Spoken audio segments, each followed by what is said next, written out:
The challenge that he gave us when we were talking about that original sorcerer from the past sessions, we're saying, well, yeah, you could build a sorcerer with like 14 charisma, and you don't level it up. And it may sound ridiculous, and you know what? Hey, look, charisma does a ton for sorcerers. It's their main stat. But let's build a functional, non-optimized sorcerer. Now, we'll still use random character elements. So you know what, Knight? For the most part, you're going to see how we create a character from scratch. The only thing we're going to lock in is that for sure, this is going to be a sorcerer. Now, what the subclass is, we'll roll randomly. And for everything else, race and all that, we'll roll randomly. Though, what we're going to do is, one way or another, our wisdom will only cap out at a 14. Why 14? Well, I think a 13 is the minimum if you were to go on to multi-class the character. 14, it gives you that extra +1. And so let's make a sorcerer that by the time we level everything else out, it will just have a 14 wisdom. And let's have this sorcerer be functional. Can we do it? Will we fail spectacularly? Or can we succeed? Especially with the condition that we're rolling random traits at the start. You ready? Are you up for the challenge? Oh, shoot. I'm sorry. Haha, 14. Whoop, not 21. That would be nice. 14 charisma. Sorry about that. Thank you, Paisy. There we go. Here we go. Random roll guide is up. Our dice roller is ready to go.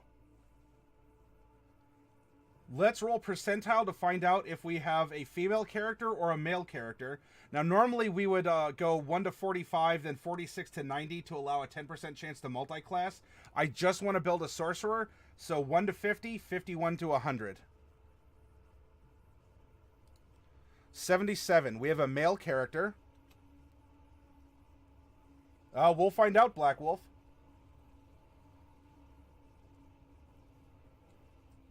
Turns out I know how 5e works. I don't know where I would have learned that from. Clearly not from us. We're just a bunch of theoretical storytellers. We have a male character. And now let's roll a d10 to determine the race. If we get a 10, then we'll just re-roll. 4. 1, 2, 3, 4. A human. Now I'm going to roll the d10 and figure out if we have a standard human or a variant human. Evens. Evens, we have a standard human. We have a male human with the alignment of, let's roll 2 percentiles to find out where they meet on the 9 alignment chart. 7 and 63, so that's going to be good, and 63 is going to be neutral. So we have a neutral good, medium-sized male human. A variant human doesn't get +1 to all stats. They get +1 to 2 stats, a skill, and a feat.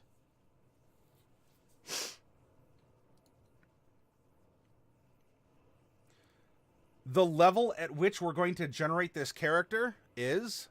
I'm going to roll a percentile for this. We rolled a 75.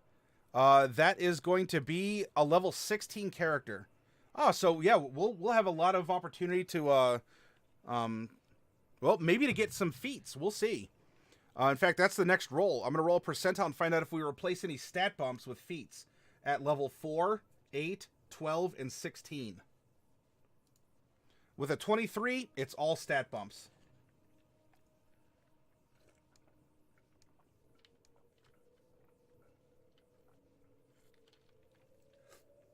Oh, gotcha, Paisy. And hey, it's playing into your strength as a technical thinker. So you're learning by osmosis. No feat for normal humans, Black Wolf.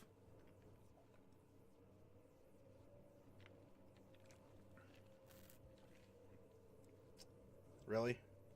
Yeah, I think I got it before it got on the shirt. Got to watch out for that, especially with the stash. The filter. GM Vault, what do you mean? Normal humans, they just get +1. Oh.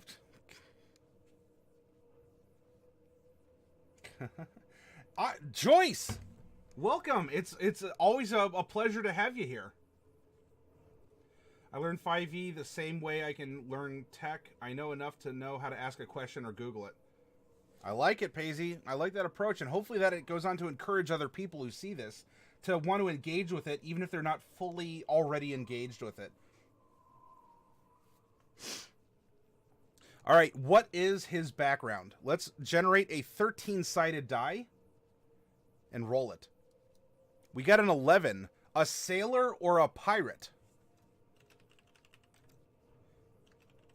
Which means as our background feature, we can get either ship's passage or bad reputation. We'll look at the personality traits, and we'll decide that in a little bit. We don't need to rush to it right now. Let's see. There's no special... I mean, there's the either-or consideration. But let's roll 2d8. 1 and 7 for the personality traits.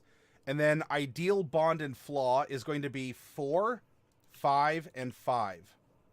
Those are just placeholders. I don't know what that means. We'll discover that later. Now, the class we know is Sorcerer. I'm going to roll this big golden D12 to go odds or evens to see if we have a Dragon Blood Sorcerer or a Wild Magic Sorcerer. Odds is a Draconic Bloodline.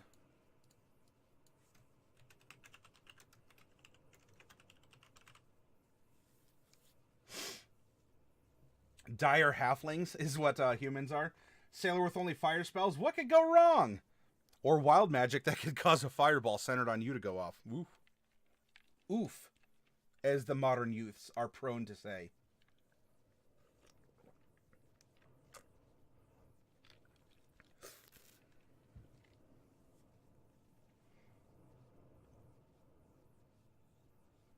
Thought of a melee sorcerer punching people who said something bad about him. Fist flying, hoods going everywhere, and a nasty draft from the cloaks. Well, yeah, so bad reputation. You can have a good character with a bad reputation for various reasons. And if it turns out that this character is going in that direction, sure. I'm fine with that. Fire creates wind, so it could be used to push the boat when there's no natural wind. If you're careful? Question mark?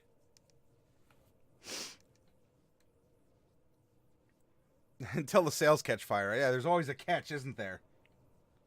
Pun intended. All right, humans. Start at a base height of 4 feet 8 inches, and we're going to add 2 d10 inches to his height. So we're adding 13 inches. That is going to bring him to 5'9". We're going to take that same 13 and multiply it by 2d4 by 3. So we're going to add 39 pounds to a base weight of 110. 149 pounds. Now I'm going to roll a percentile to find out where in his life he is. At least when we find him. We rolled a 94. Oh my. 94, he is venerable. And for a human, being venerable is you're between 65 and 75. I guess that should be 66 and 75, so that's a D10. 8. So, 66, 67, 68, 69, 70, 71, 72, 73. He's an old human. Look, he's level 16. He's seen a lot in his life. Yeah, that's right. You kids, get off my boat!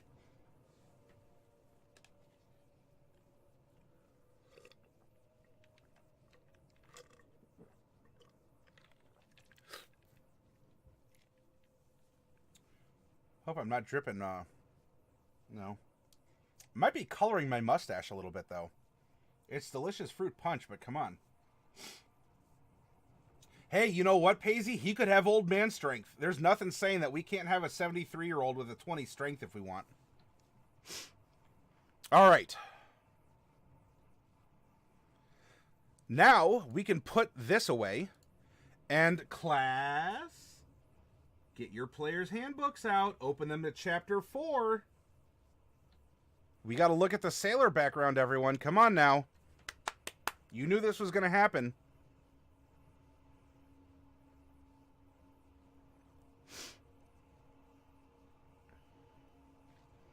Okay, as a sailor, we're going to get some goodies. We get skill proficiencies with athletics and perception. Our tool proficiencies are going to be navigator's tools and vehicles water. We are going to get some starting equipment. A belaying pin or a club.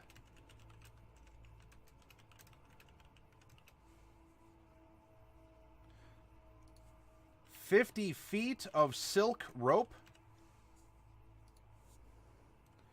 A lucky charm, which will be a trinket that will roll up for him.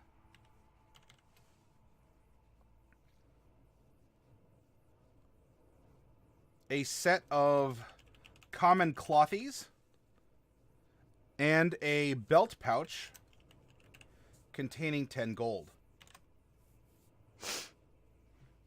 Now, we'll get to choose whether we want him to be able to get passage on a ship or whether he just has a bad reputation and people stay out of his way. He could be a nice guy, but they might look at him as just being really cranky. And so, like, everyone just sort of like, yeah, they give him his first drink free. No one really bothers him. He has a reputation from his youth, even though maybe he's aged gracefully and he's not a bad guy anymore. Joyce, you're kicking off a Storm King's Thunder campaign for my first time in a few weeks. I wish you luck, Joyce. Well, hey, you know what? From what I understand, it's a solid mod. I mean, I'll plug the miniatures that go with it also. So if you need miniatures from that set, let me know. But Joyce, look, the information is there. And if you need help, there are people in the community, especially Daly. I don't think Daly's here right now. But Daly just finished running that mod, and so he and perhaps others can help answer questions, especially if you find yourself in a conundrum of some kind regarding that module. It's a good bad rep. He gets a free drink at any bar because if someone gets too uppity, he'll beat the crap out of them and throw them out like a wandering bouncer. That we could go there. Let's. In fact, that's the next thing that we're going to develop. Let's look at his personality traits. 1 and 7. 1, my friends know they can rely on me no matter what. And number 7, my language is as foul as an audiog nest.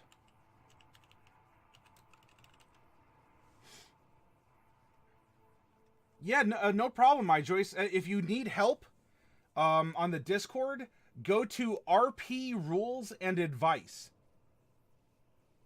and that's like the mentoring section there, and we'll be able to help you out specifically.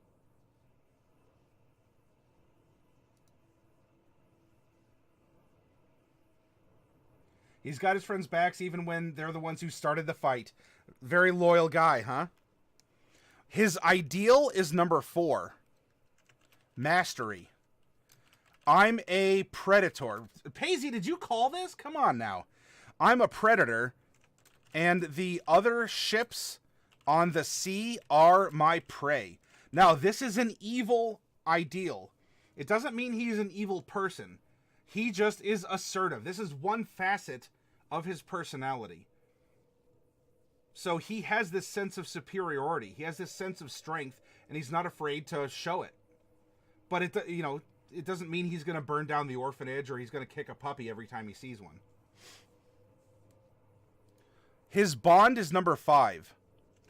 I was cheated out of my fair share of the profits And I want to get my due.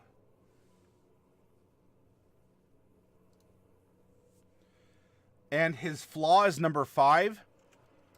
I can't help but pocket loose coins and other trinkets I come across. He has busy hands. If he's not drinking, he's fighting. If he's not fighting, he's looting. And if he's not looting, he's drinking.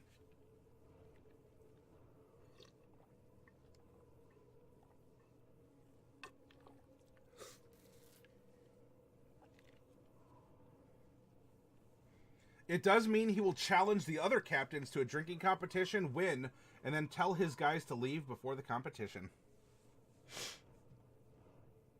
Alright, here's his personality.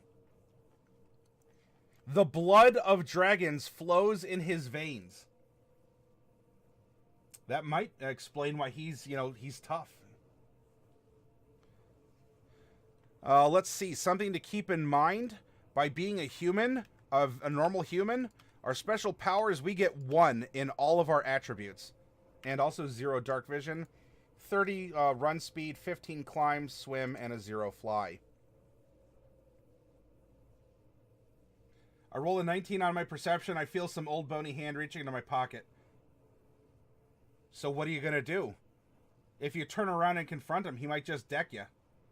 Joy says, not tonight because I don't want to interrupt your plan here, but I'd love to hear this group's thoughts on the best way to homebrew magic items. We can do so. We can help you on the stream. We can help you on Discord. In fact, Joyce, hey, I can say it now. Last year, we spent a week going over magic item creation. And in fact, you can find those videos in our past content in the 2018 section of our of the Discord. You can also look it up on YouTube on the channel. So there's videos for that, or we can help you. Hey, Daily. Hey, Joyce. Speaking of Storm King's Thunder, right here. You can always talk to Daily if you have questions. It also explains his party tricks where he conjures a fire, then burps his beer into it to create a flamethrower. We'll give him some cool tricks like that, Paisy.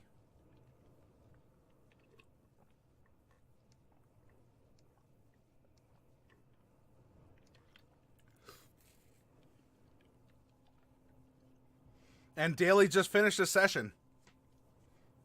By the way, Daly, you have been knocked from your perch high atop the stream boss throne.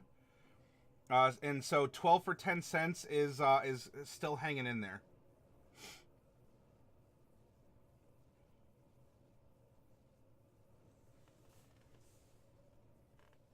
Yeah, Paisy, this character will be made available as a PDF on our Discord in this year's past content section. So you'll be able to download this character probably on Monday, once all the YouTube videos are up and I post everything to our past workshop channel. Jedi says his character sounds just like the type to unironically call his fists sauce and error and just throw those around instead of spells. Sauce and error? Yeah, Daily, Diadem's had his eye on you as stream boss, but he wasn't the one to have slayed the beast.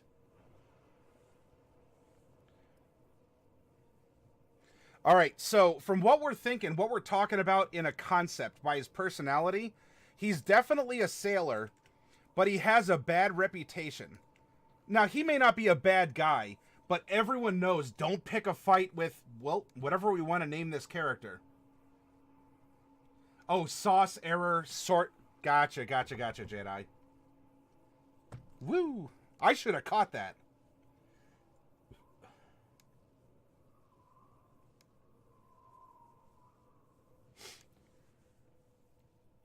In that case, he's probably named his belaying pin something as well.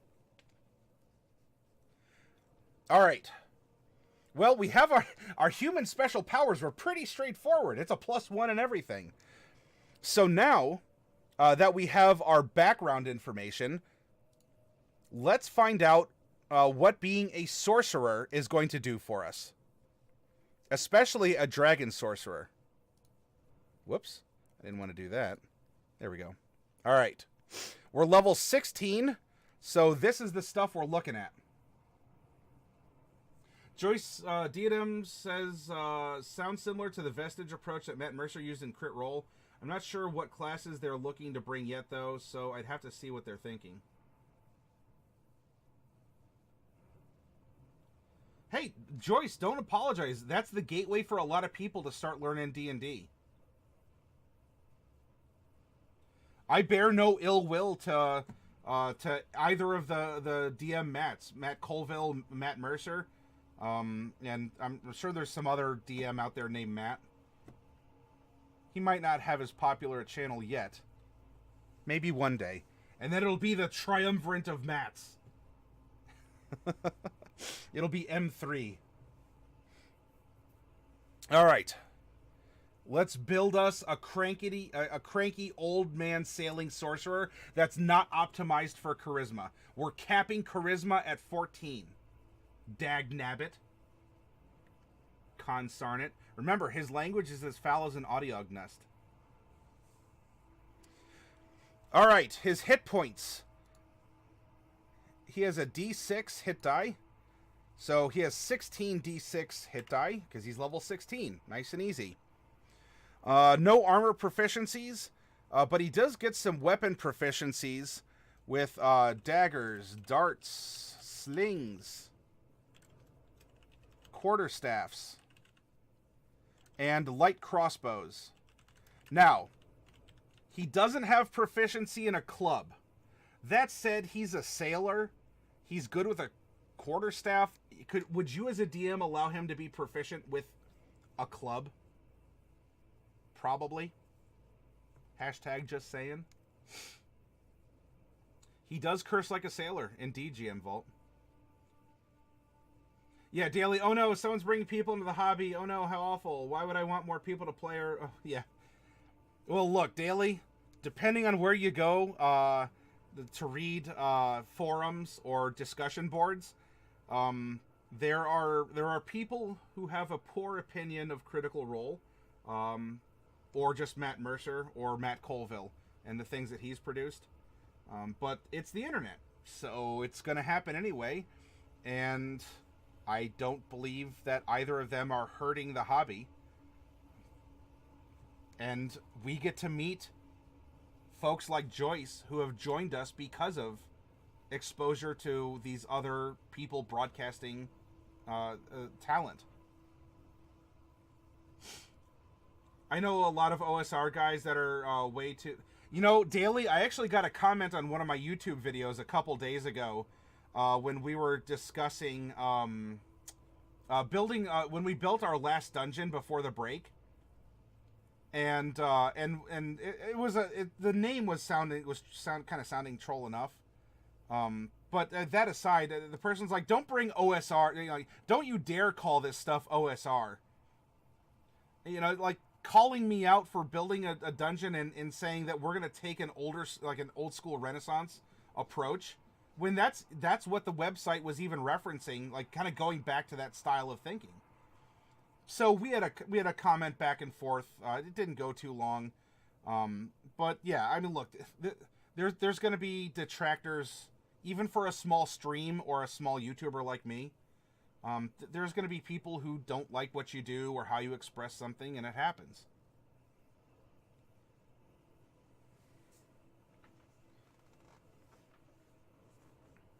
All right, so anyway, we have a lot of stuff up here. What else do we have? We know 6 cantrips. Oh my. 1, 2, 3, 4, 5. Huh, you want to talk about being able to build a story out of a spell book? Well, not a book, but you get what I'm saying. A spell sheet. Oh, we could build this dude's story as well.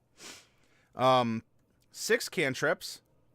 He's going to know a slew of spells, and he's going to have spell slots out to 8th level. So we have 4, 3, 3, 3, 2, 1, 1, 1.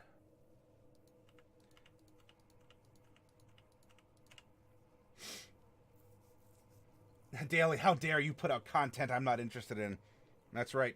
Well, and also, don't forget, too, you know, if you're ever accused of if you're ever accused of doing something like chasing those Twitch bucks or whatever, you know, like, oh, this guy's selling minis. Like, he doesn't care about the hobby. He doesn't care about people. He just wants to push his plastic on people. There's all kinds out there. Yeah, GM Vault, you're having the wrong kind of fun. Oh, golly gee. Golly gee willikers. Anyway, no tool proficiencies. Constitution and Charisma are our proficient saving throws. And we're going to choose 2 skills from Arcana.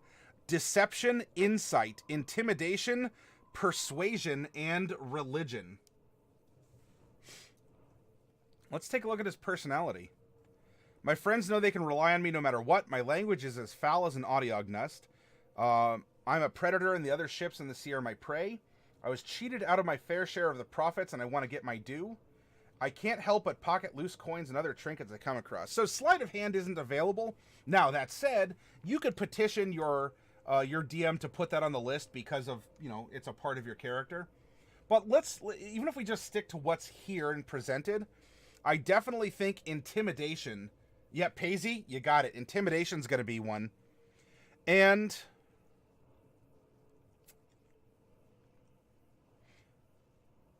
I almost want to say Insight.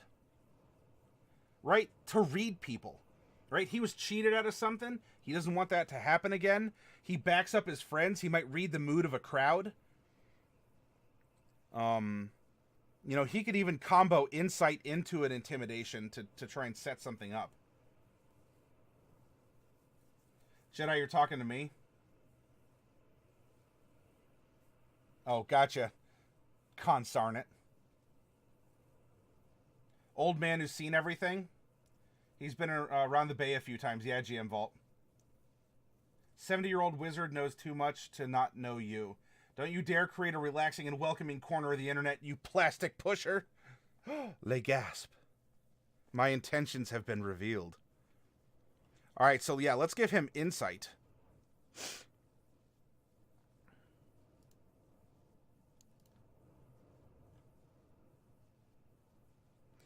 Light crossbow and 20 bolts or any simple weapon. Well, he has a belaying pin, so let's give him a light crossbow. Give him some options. A component pouch or an arcane focus. He's probably more of a simple guy. Heck, he might even use his belaying pin, his beloved belaying pin. Yeah, he could whack someone upside the head with it, but maybe that's his arcane focus. Because that was the first ship that he served on, Dagnabbit. And that holds memories, and the memories hold power. I mean, there's the dragon blood as well. Let's not, you know. But let's give him an arcane focus. Oh, you know what we got to do? We got to roll up a trinket for him. That's his good luck charm. That's as much a part of his personality as anything else. We'll do that here right quick. Dungeoneer's pack or an explorer's pack? Probably an explorer's pack, you know, for his shore leave, just in case.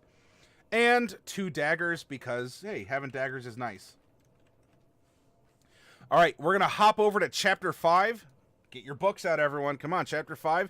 And we're going to roll a percentile die in order to determine which trinket he's keeping as a good luck charm.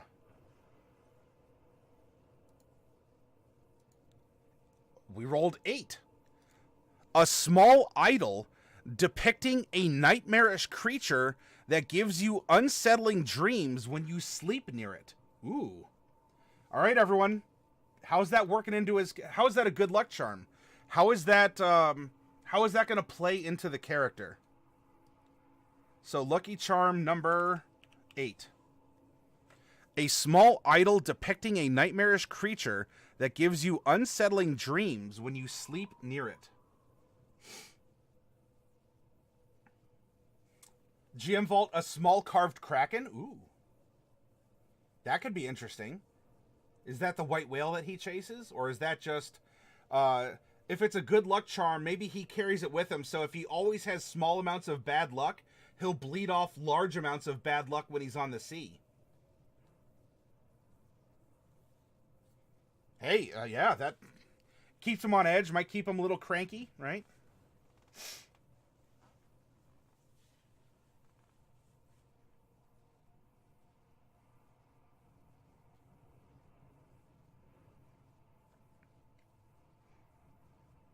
All right, let's go back to Sorcerer. Now, as a Sorcerer, we are going to have 16 sorcery points because we're level 16, and that's how it works.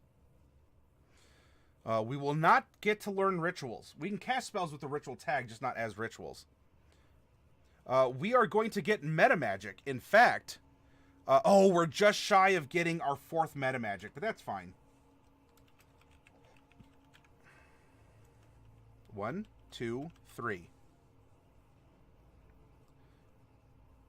And we will not get our capstone yet. That's level 20 for Sorceress Restoration.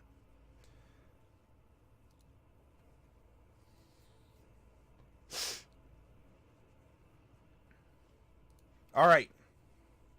Now, we can do this in one of 2 ways. Because we're building this character specially, we can choose our spells and then go back and see what meta magic fits our spells. Or we can choose our meta magic now and then try and find at least, a decent selection of spells that we can manipulate with our meta magic. So if you have suggestions for the meta magic, you can throw them out there, or if you want to wait until we go through and we pick out some interesting spells that are in his idiom, then we can do it that way too. One of those might be Heightened Spell, because that does force a disadvantage on a saving throw. But at the same time, I'm thinking we're going to be taking a lot of spells that don't necessarily require an attack or a save. So we'll see. It's time to release me, Kraken. Yes, it is Draconic ancestry. So when we're looking at the Draconic Bloodline, Paisy, let's roll a d10 and figure out the blood of which dragon flows through his veins. Or you know what we could do? I mean, it's called Draconic Bloodline. What if he ended up getting like a tattoo in like some exotic island from, I don't know, some tribe or like something superstitious. And so he doesn't necessarily have the blood of a dragon. Like, his grandpa wasn't amorous with, with a dragon kind of a thing. What if as a sailor, he ended up getting some sort of like a tribal tattoo on some like exotic island, and that imbued him with power to channel magic? His tattoo could be like the scales that provide that AC. That could be cool. Anyway, I mean, let me know. Let's see what kind of a tattoo or what kind of blood flows through his veins. Rolling a d10. 6. 1, 2, 3, 4, 5, 6. Gold. Yeah, he's a sailor. I guess he's always after it here. So, archetype, dragon, ancestor, gold. Fire.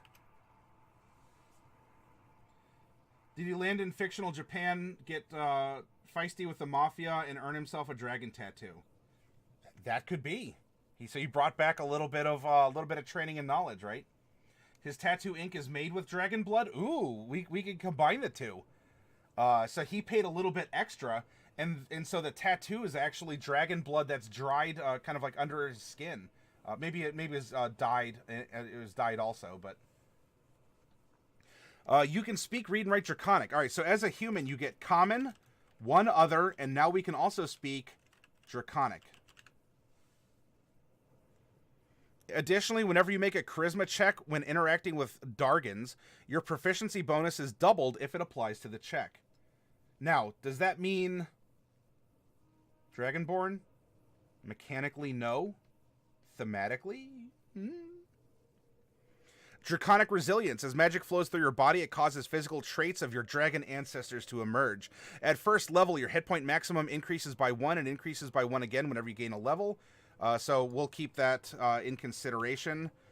Plus 1 times 16, because that is what we get from being a dragon here. Additionally, parts of your skin are covered by a thin sheen of dragon-like scales, or this could be like the tattoo, if we want. When you aren't wearing armor, your AC equals 13 plus your dex mod. So we'll just put 13 plus. I can see the movie now, Cranky Old Sailor with a Dragon Tattoo. Rated R. Rated R. This summer. Rated R. One man. One tattoo. One goal. In a world of sailors, dragons, and tattoos, there is one man. This sailor is 73 years old. Jedi Crusader. Given what we're focusing on, melee could be spin this as we started out as a normal sailor just punching people, but gained the draconic magic power in a far-off land. He learned the draconic language while working in those foreign lands. Yeah, maybe actually even dragonborn. You know, so if we want to say that the dragonborn could be the equivalent of fantasy Japanese. And so he visited the Dragonborn Island, where all these Dragonborn are colorful themselves, but they wear very soft, colorful, silken kimonos, and so tattoos carry special power because it's difficult to tattoo, so it's difficult to tattoo yourself with scales. And in that culture, I mean, in the Japanese culture, but in this Dragonborn culture, we can say that drawing over your scales is an affront to your draconic ancestors, and so it's frowned upon. But of course people do it and they'll cover it up. And so only special people get these special dragon tattoos. In 7 years he can unironically say, I'm 80. I'm 80. Oh, got it. I'm 80. Jedi, you're good, you. Basically spinning the idea of going to Japan and getting in with the Yakuza, but instead it's a foreign D&D land where he earned the praise of a draconic sailor and gang. And maybe he fights Gojira. Alright. Elemental Affinity. Starting at 6th level, when you cast a spell that deals damage of the type associated with your draconic ancestry, add your charisma modifier to that damage. At the same time, you can spend 1 sorcery point to gain resistance to that damage, that damage type for an hour. That's really good. So, you know, look, he's not going to be the most offensive with his magic. With, you know, if you have to hit at level 16 and you're only rocking a +2, now granted, the proficiency carries a ton. So what? He would be 10% less likely to hit, maybe 15% less likely to hit than someone who's maxed out. So, I mean, he'll still be, you know, he can still function. Maybe he won't be optimal, and we're not building for that. So offensively, he might be able to make that work, but especially defensively. And as a sailor, how nice is that to activate your magic with 1 sorcery point and become resistant to fire?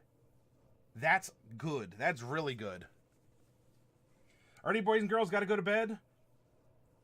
GM Vault, thank you very much. I will add those minis.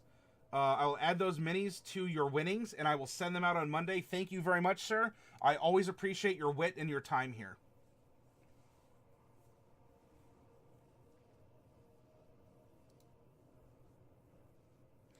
Hey, we do get dragon wings also. Isn't that nice?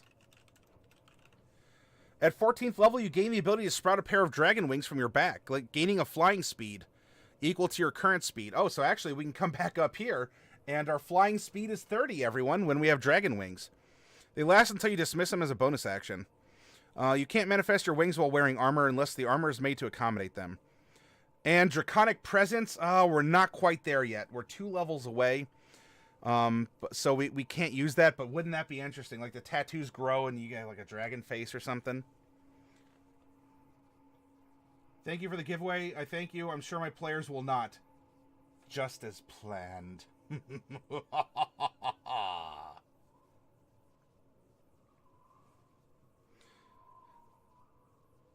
Okay. Now that we have... well, I guess we got to choose our meta magic here. Let's see. When you cast a spell, you can spend 1 sorcery point to... So, I'm getting, like, kind of a sneaky, right? He's not a trickster, but he's definitely willing to get the upper hand with his magic, and especially if he's going to take a lot of utility magic that doesn't necessarily require saves or attacks. Now, it doesn't mean he won't have those. What would be some good meta magic here? Probably Extended Spell, so that his effects, and effects don't normally require... Extended Spell might work very well. for a lot of his, sort of passive spells that go off. The wings could work into his bad rep. Wild stories of an old sailor sprouting wings in the back alley. Oh, yeah. Especially for... Oh, yeah. Especially for intimidation, Paisy. So we're playing into our class features that will give us our skills, presumably, advantage.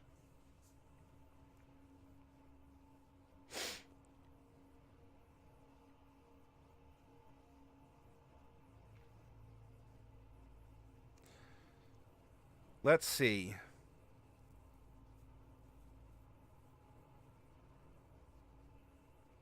Subtle spell could be interesting, especially if he's a fighter. Right, you can spend a sorcery point to cast it without any somatic or verbal components, especially if he's in a pinch. He could just manifest magic. I think subtle spell could work very well. Quicken spell so he can punch and cast. I think we have a nice selection of metamagic feats for this sorcerer. Now, if anyone has a different thought, hey, share it. I'm only out a couple electrons for putting this on my screen.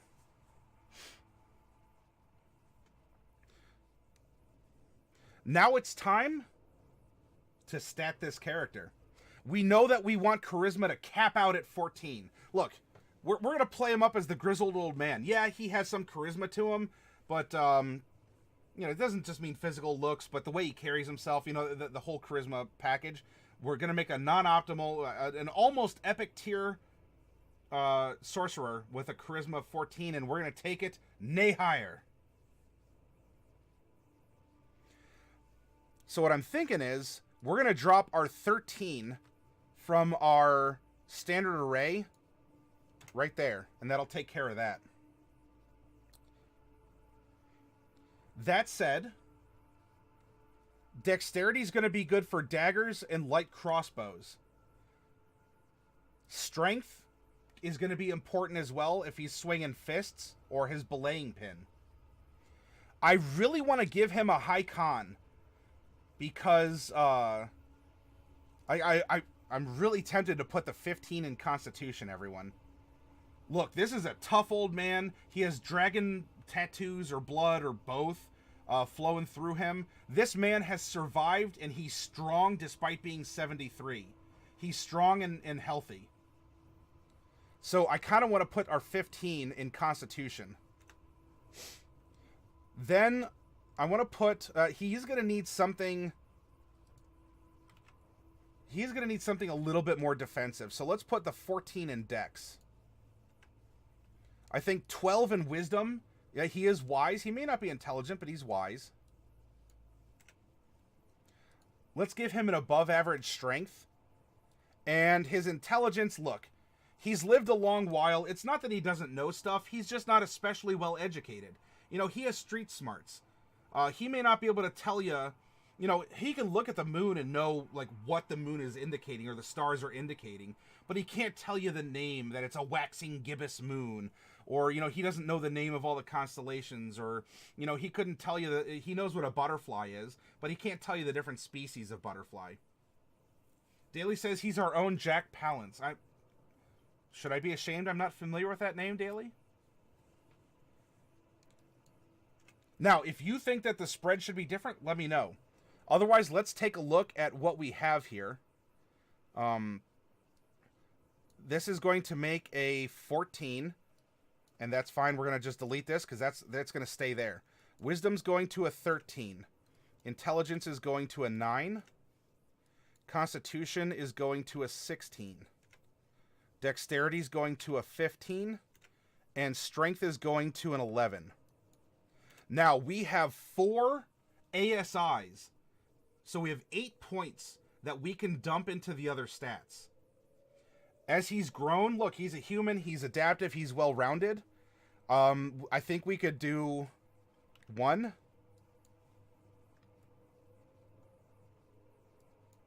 2, 3, 4,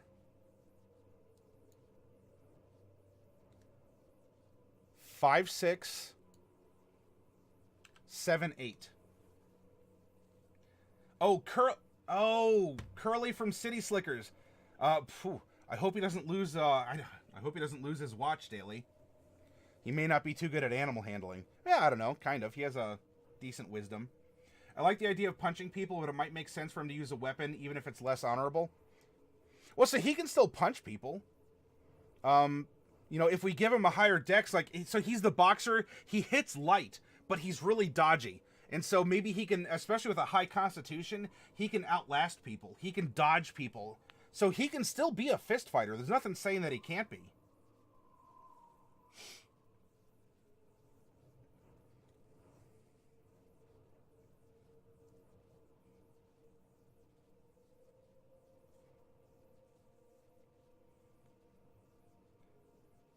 In fact, because he has all this other stuff going, he might have the reputation of being a great fist fighter. He may not be able to hit as hard or as accurate. You know, maybe it's his he's in a very bright, beautiful, but his sunset years. So maybe back in the day, he lost, like, he had a higher strength score, but it kind of like migrated to wisdom. Why use a belaying pin and not a swashbuckling weapon? A belaying pin is a piece of equipment you get as a sailor in the background package, and as a sorcerer, you don't get a rapier or longsword or short sword proficiency. That being said, King, we did mention that, well, look, we technically don't have club proficiency, yet we have a belaying pin, so you might be able to petition your DM and say, would you be willing to free up a rapier? Or a club or something along those lines because of who I am and what I've done. So I do want to encourage that, but we're playing with what is brought up above in the document or in the book. But that's not a bad idea, King. All right, so that's going to put a strength at 1, dex at 4, con at 4, int at 0, wisdom at 2.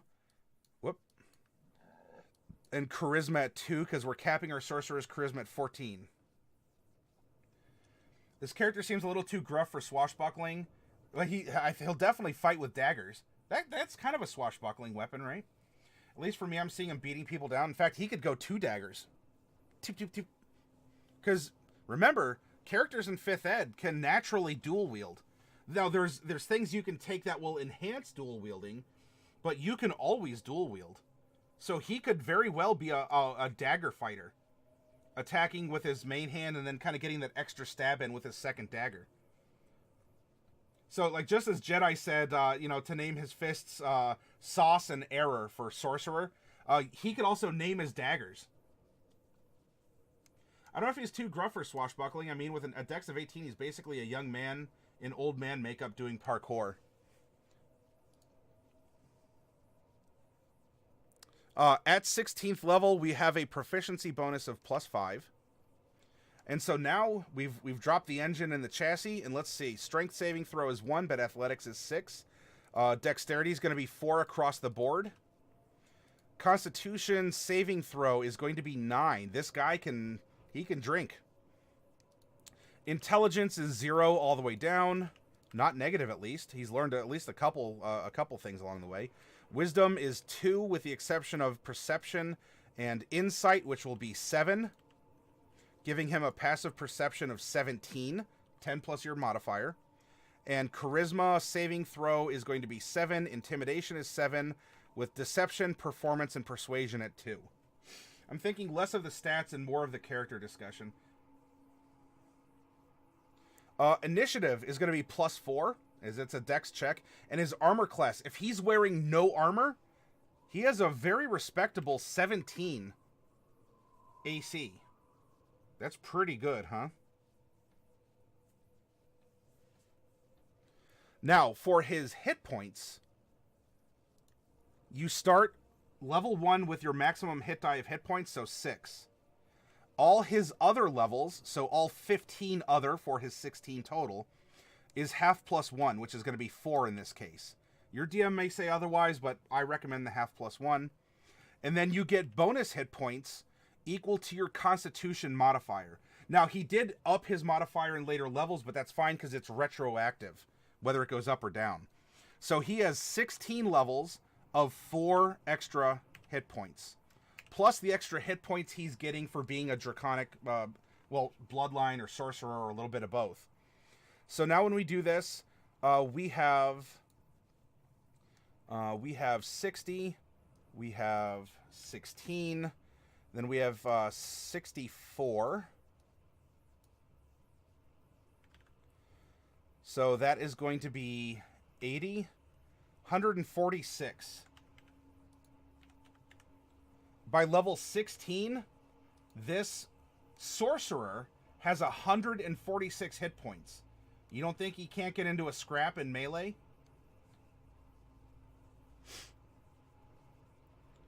That's a rhetorical. I mean, it sounds like we're all rooting for him to actually do so. Now, if he attacks with his club, he's technically not proficient. But, you know, if we're saying that that's his spell focus, that's fine. That's kind of cosmetic. But let's just go with how it is. It's technically a strength weapon, not finesse. He's not proficient.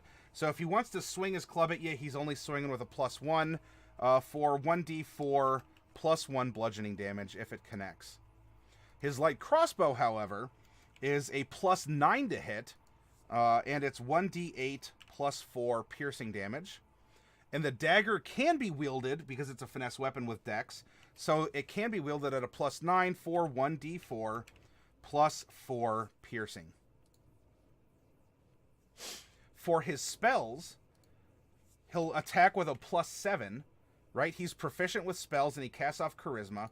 And then to save against his spells is a 15. We add 8 to the attack to get the spell save. It's just how it is, and it's like that across the board.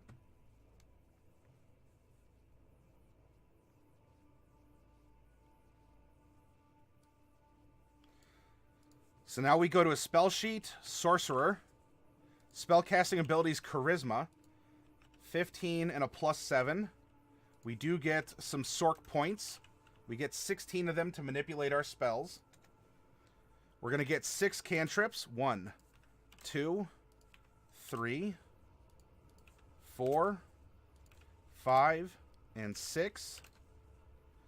His slots 4, 3, 3, 3, 2, 1, 1, and 1.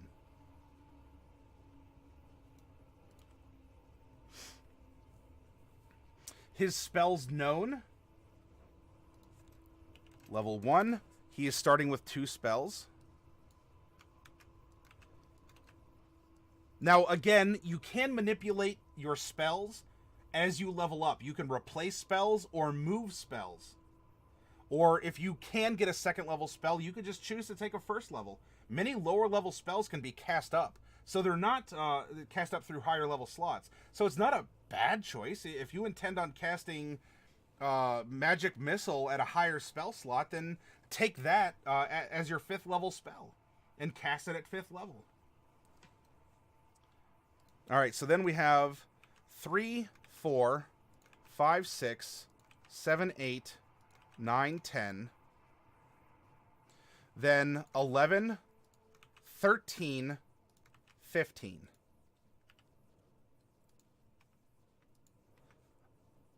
If you're wondering where I'm getting those numbers, spells known right here on the chart. And you see how it starts going to every other level?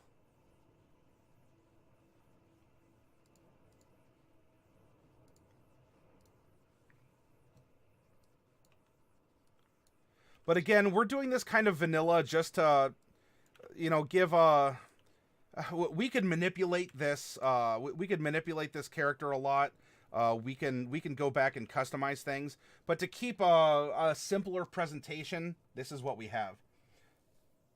Vale, hello. Man, our party just got back from the Vault of Eon's Knowledge and learned there are going to be 3 apocalypses back to back that we have to stop. Whew. That's quite the responsibility. If you want to give a little bit more detail, you certainly have caught my interest, Vale. And Volvo is here. Welcome, Volvo. For everyone who's just arriving, we're making a non-optimized Sorcerer. We've capped his Charisma at 14. And we're going to build him. Let's make a functional non-optimized Sorcerer. Everything else was random. So we have a male human, Draconic Bloodline Sorcerer with a sailor background. Actually, as a human, you don't really get any special features, so we can just get rid of that too. He's a very grumpy old sailor. He's 73 years old. And we've described his dragon blood as being more like tattoos he got in a far-off land, possibly from a fantasy Japan filled with dragonborn, as the dragonborn would be Japanese. And even the tattoo could have been made from dragon's blood. So he might not have had an ancestor that got together with a dragon, but that's explaining his power. So he had a good adventure to leave an impression on the dragonborn enough to give him that gift. Okay, so now knowing that it's not that we can't take 2-hit spells or save spells. He just won't be as good with them. But instead, we have chosen some metamagic spells to help our status spells. Extended spell, subtle spell, and quicken spell. Especially because he does get into fights. And look at that 146 hit points at level 16 as a sorcerer, a D6. A D6 hit die class. Let's give him some magic, shall we?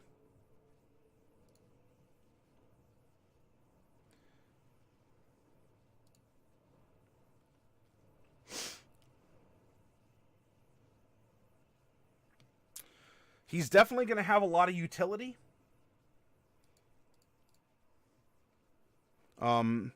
Look, so he has a gold dragon as an ancestor. I do think that with that we should give him Firebolt, because he can still hit with it in combat, or he can use it in a utility fashion to start fires.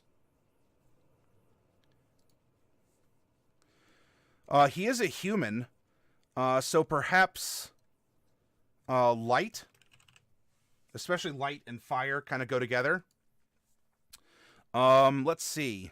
Mending would be very useful for a sailor out on the seas. And I think Mage Hand could be good for him as well. I mean, the short version is that we set in motion all the events that started these apocalypses, so it's our fault. All right, so who's calling you to the carpet, Vale? Who's telling you, hey, you started this and you got to fix it? And also, what's the approximate level you're running at? Like, what's the type of apocalypse that you're looking at fending off? Is this something like, well, there's a drought and, you know, you got to find an old weather machine and activate it? Or are we talking like you got to defeat the Barons of Hell or something like that? Level 11? Okay, so we're more on the Barons of Hell.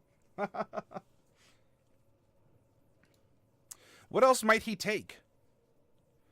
Well, look, he is kind of social. He's a kind of a trickster. Prestidigitation could be good.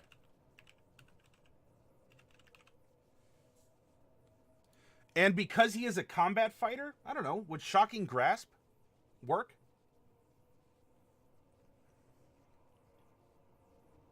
Or do you want to give him another utility? Something like Message. Or Minor Illusion could be really good as well. We could go Minor Illusion and just keep his one attack cantrip as a Firebolt. It's thematic, right? He's a fiery old guy with the blood of gold dragonborns either flowing through him or tattooed into his skin. Maybe Minor Illusion. Create distractions. Help is intimidation. Remember, Minor Illusion can also create sound effects. He can play 3 different instruments in the background as he performs. A sea shanty. First one's a fire witch that has started creating volcanoes all over the place and is planning on sacrificing the world to become a goddess. Ooh. I presume then, like, she'll remake a world with people worshipping her. Because if she's creating volcanoes and sacrificing the world, there's not going to be too many other people left. I'll make my own worshippers. So, got kind of a Rita Repulsa moment there. Make my volcanoes grow!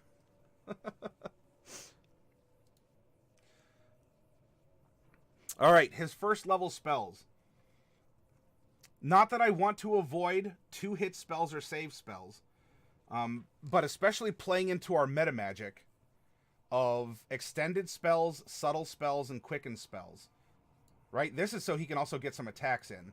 Subtle spell is if he's in a pinch.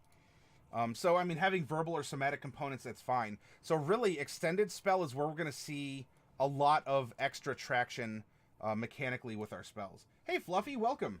I'll make my own worshippers with blackjack and hookers. Actually, forget the worshippers. I'll just make the casino yourself, huh? First level, Burning Hands. So I don't know if every level we have to put something thematic, but I do think that we should sprinkle some fire in there now and again. He won't need mage armor because he has the blessings of this like dragon blood tattoo.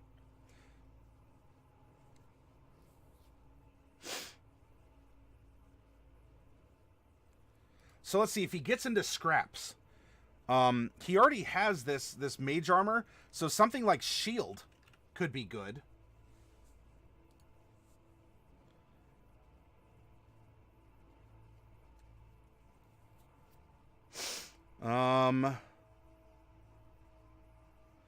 Ooh, fog cloud could be good.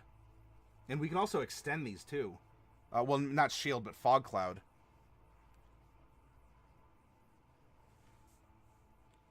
And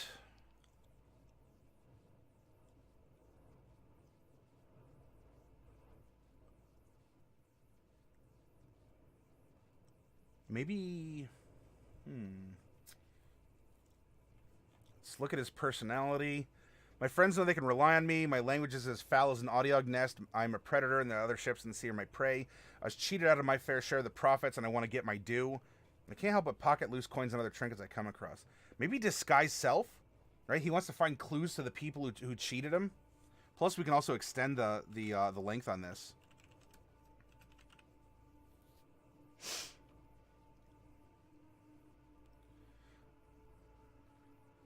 So then we have in second, and if you have other spells that you think would work for him, drop a suggestion over here. Alter Self, Blindness, Deafness, Blur, Cloud of Daggers, Crown of Madness. Is there a fire spell in this tier? Because we didn't take one in the first. Scorching Ray. That's fine. We'll take a Scorching Ray so that we're staying faithful to our dragon sugar daddy.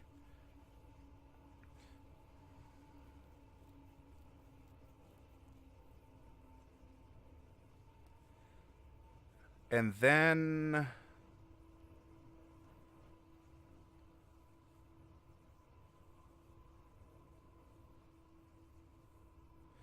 ooh, enhance ability could be interesting. You know, when Popeye needs his strength, he eats some spinach. Let me double check what enhance ability does.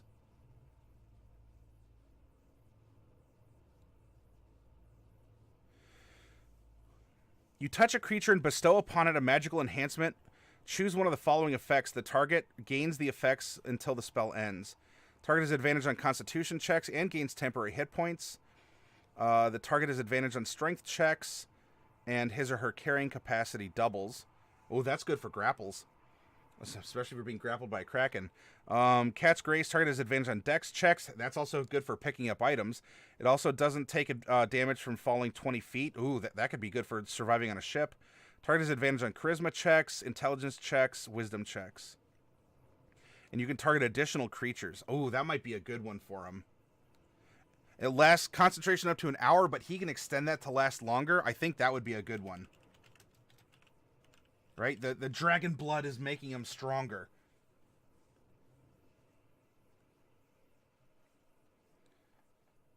All right, let's go back to the Sorcerer spell list. Level 3. Blink, Clairvoyance Counterspell. Daylight, Dispel Magic. Fear, ooh, Fireball. That's a good one, huh? Fly, Gaseous Form. Well, he'll get flying. Haste, Hypnotic Pattern, Lightning Bolt, Major Image, Protection from Energy, Sleet Storm, Slow, Stinking Cloud, Tongues, Water Breathing, Water Walk. Well, Water Breathing and Water Walk could be very important. But then again, he could always just take Alter Self and get a swim speed and gills if he really wanted. So, I mean, so we could drop level 5 into a level 2 spell if we wished. But again, if we're playing how you can take this, It's not a bad consideration for a sailor. I'm kind of thinking...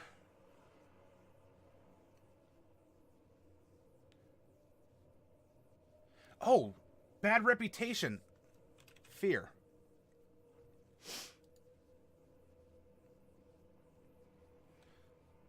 You know, again, his charisma's not the highest. It's not terrible. It's not the highest.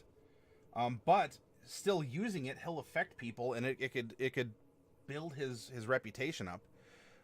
Then we can...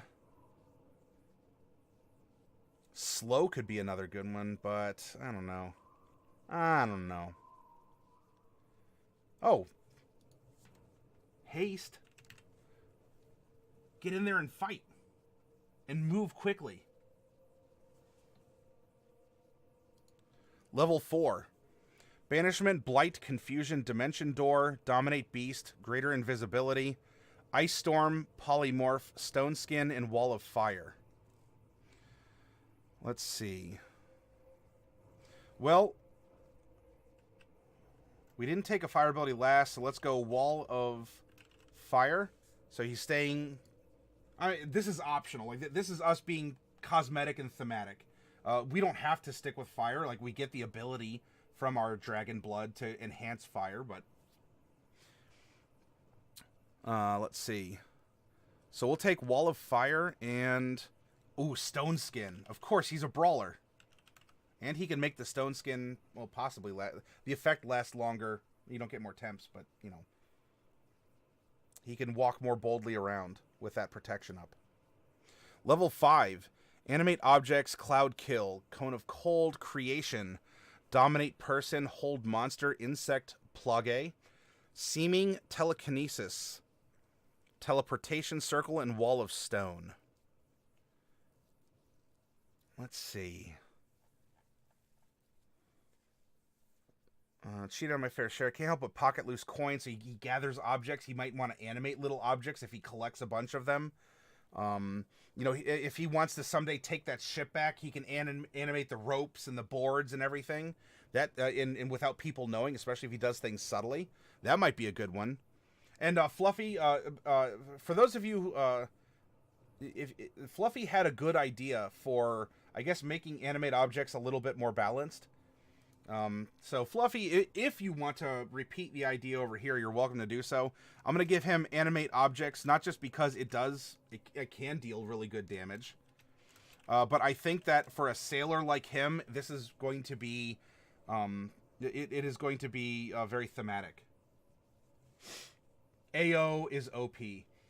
Black Wolf, does fear have to be activated, or is there a way it can be passive, like his presence? So in this case, it's a spell that he has to cast, Black Wolf. Though he will get a more passive one at level 18 when this Draconic Blood manifests more and you get a fear effect off of it. And he'll get another 5th level spell. Ooh, let's see. What does Telekinesis do here?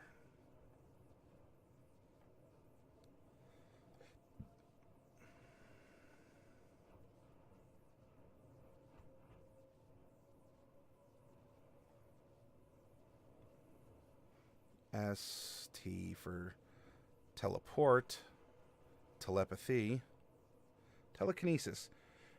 You gain the ability to move or manipulate creatures or objects by thought. When you cast a spell, and as an action each round for the duration, you can exert your will on one creature or object you can see within range, causing the appropriate effect below. You can affect the same target round after round. You try to move a huge or smaller creature, make an ability check with your spellcasting ability, contested by strength. Try and move an object. That could be a good one for him.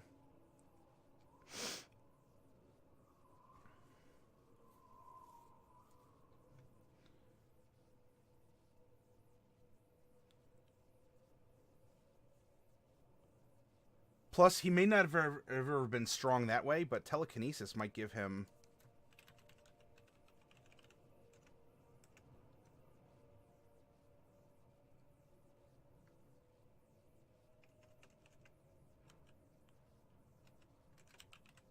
There we go.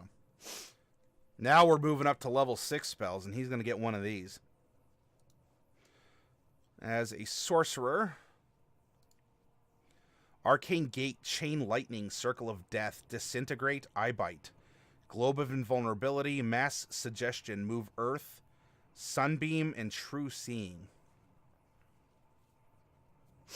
Well, again, he's a melee person. Globe of Invulnerability could be interesting. Though, I want to double-check Eye Bite. I haven't, boy, I don't think I've used that since 4th ed. Or even referenced it.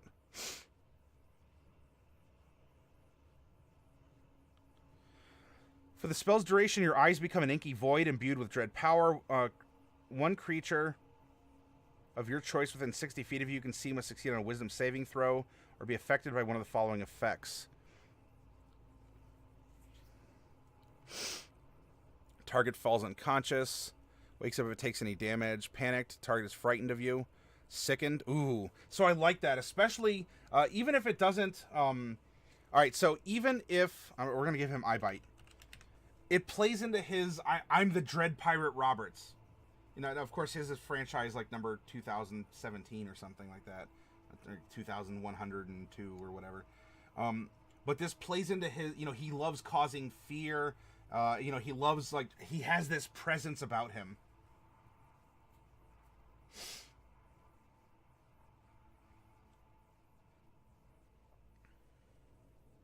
Seventh level spells. And remember, too, each of these tiers, he's getting older. He's getting more experienced and wiser and stronger in various ways. I mean, we could go through and do another story build off of his spells, just like we did with the past Sorcerer. But you know what? If you're there for that, follow along and come up with a creation in your own noggin. 7th level, let's see, Delayed Blast Fireball. Well, I haven't taken a firepower in a couple levels, and I think our dragon daddy would be displeased with us. Oh, there's also Firestorm, though. Ooh.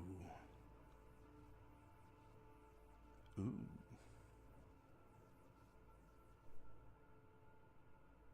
Although reverse gravity would be fun. Let's check out Firestorm.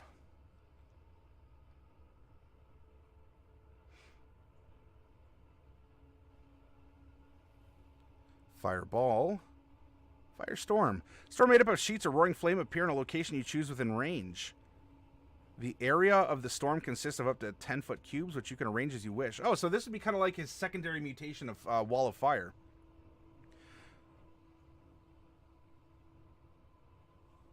We're taking Firestorm. And lastly, but not leastly, he gets an 8th level spell. We're getting super powerful. Like we're nearly epic. I mean, these are kind of like level 17. So that's the level 9 spells. That's 17 through 20's epic level in 5th edition. These are really powerful. There's not going to be a lot of people who can do this in the world. Dominate monster, Earthquake, Incendiary Cloud, Power Word, Stun, or Sunburst. Should we go out with a big bang here? Go Incendiary Cloud? Power Word Stun, though, could be interesting. Right? Again, he's a brawler. He also wants to... Like, he doesn't want to burn down, you know, the ship that was cheated from him or the treasures. Let's check that out real quick. But if he can get the drop on someone by stunning him, maybe he'll do that instead. Because he's not an evil dude. He doesn't want to burn the world down. Produce flame, going the opposite direction. There we go. You speak a word of power that can overwhelm the mind. Con saving throw at the end of its turns. Yeah, and you know what? I mean, yeah, it gets to make a con saving throw, but you get at least that 1 round of stun. Sometimes 1 round is all you need. Power word stun. Halt, he yells. Hey, Physaris, Guten Morgen to you. Is that Char gonna abuse Wall of Fire to roast marshmallows? That's a good... Yeah, I don't see why you couldn't do that. It's delicious and practical, and it's putting in work in combat. Also, I like that thoughtful unicorn emote. Phi. He better, says Jedi. Gotcha.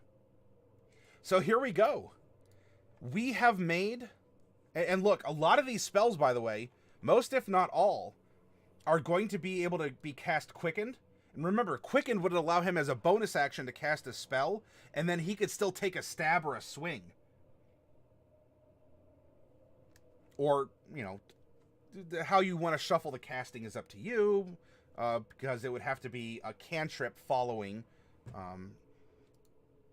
But subtle spell, if he's ever in a scrape, or he does need to sneak, or otherwise, you know, he doesn't have his words or his fists available, he can still cast a lot of his spells.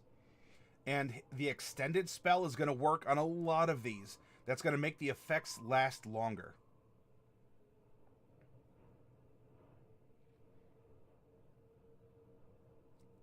I think this is a good, solid character. And you know what?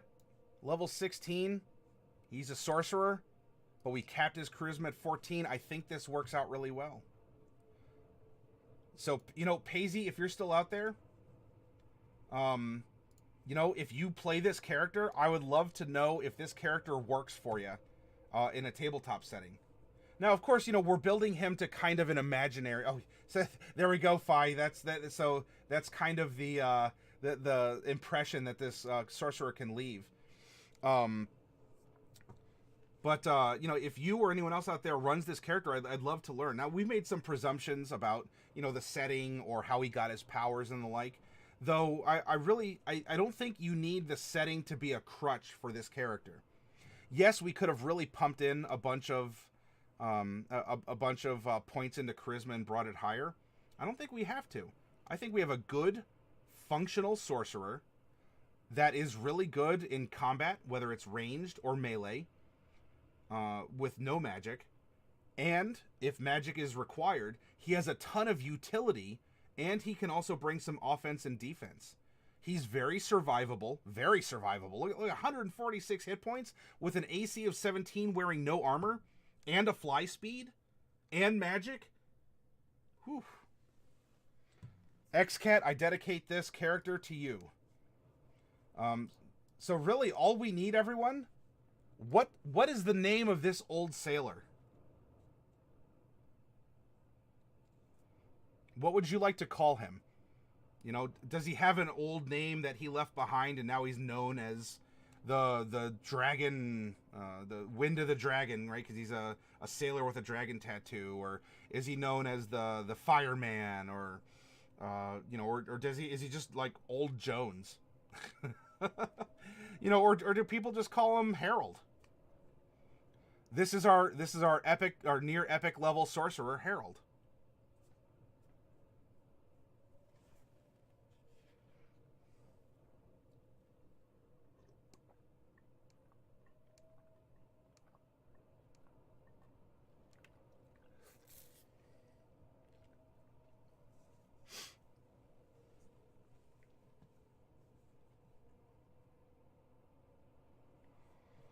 You know, because he does knife fight. He has that. We could probably give him a nickname, if nothing else. Black Wolf, you want to name him Ira Jotunheim?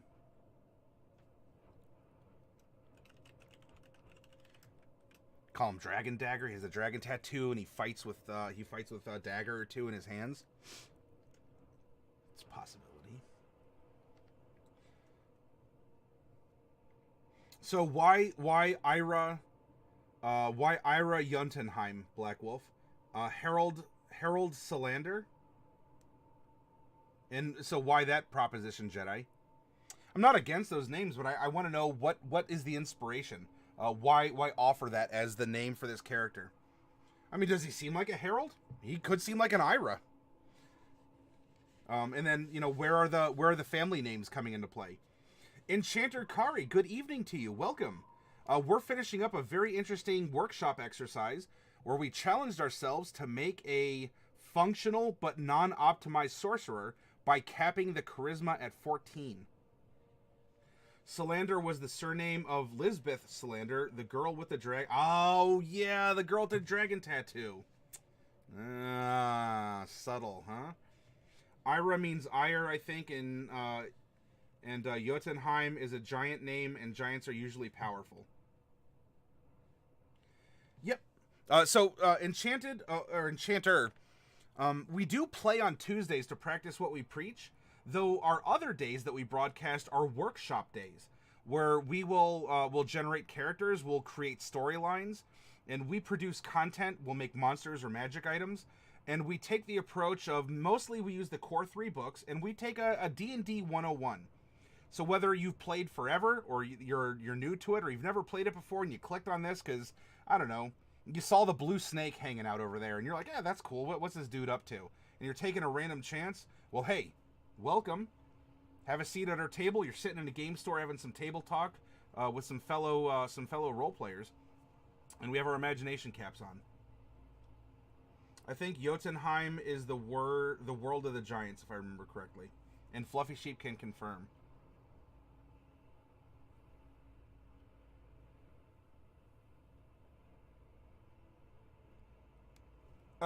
I do diadems, but I asked that question because I want to know the relevance or the meaning to Black Wolf, who offered it as an idea, because it might have a special relevance or a resonance with him.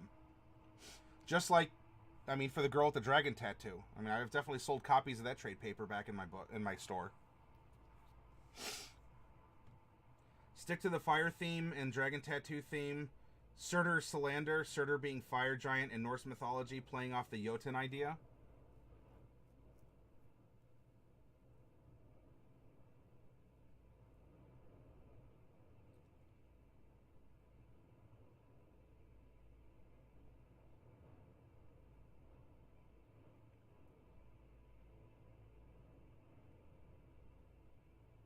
I'm willing to concede the last name and combine with Ira Salander. Ira Salander's nice.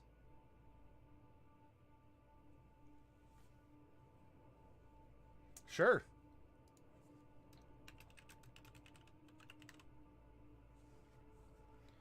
Ira Salander. Our very grumpy old man dragon sorcerer. And Enchanted Kari, thank you very much for that follow. I know the animation hasn't popped up yet, but I saw the notification over here. I very much appreciate it, and I hope that you enjoy your stay with us in this broadcast and in future broadcasts that we have. And you are welcome. Diadems, can you throw a link over to our Discord? If you would like to join us when we're not streaming Enchanted or Enchanter, we have a safe for work, no worse than PG-13 Discord. We have a lot of mentors, so if you ever run into a problem with writing or art or roleplay rules or whatever, you can come down to our mentor workshops and you can ask questions. We have a lot of inspiration and art and other things, or if you produce art, or if you do sewing or whatever, you can, or even if you stream, you can post links to all that in our community as well. Because I do business with those who do business with me. And I want to, look, and a rising tide lifts all ships. I know I'm throwing out a lot of taglines here. But, the more we engage with each other and the more we explore and we learn each other's talents, the better off we are as a community. It definitely works in my physical store, and it certainly works here online, too.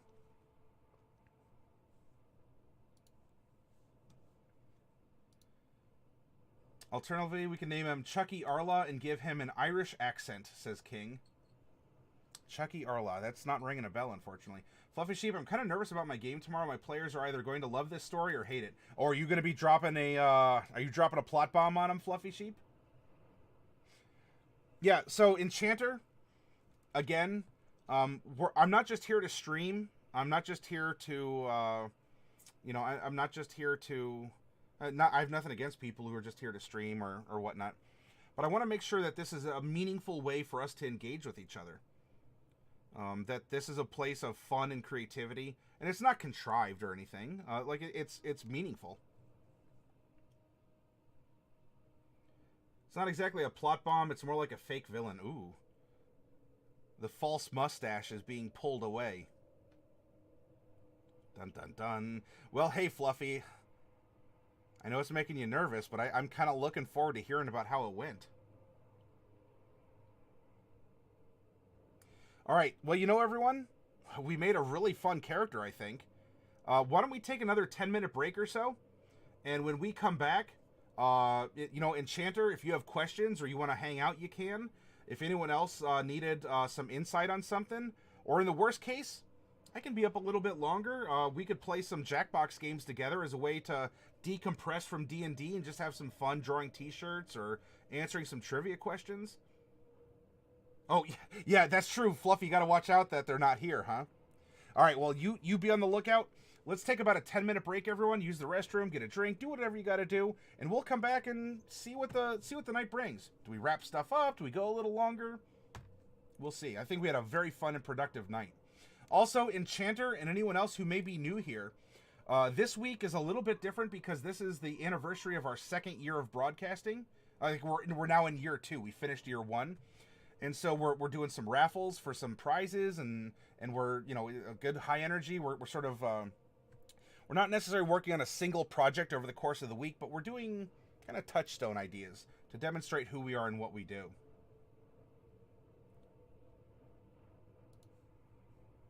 Thank you, Enchanter. It was an awesome first year. That means it's going to be an even better second. As long as it can be helped, right? All right, 10 minutes, and we'll be back.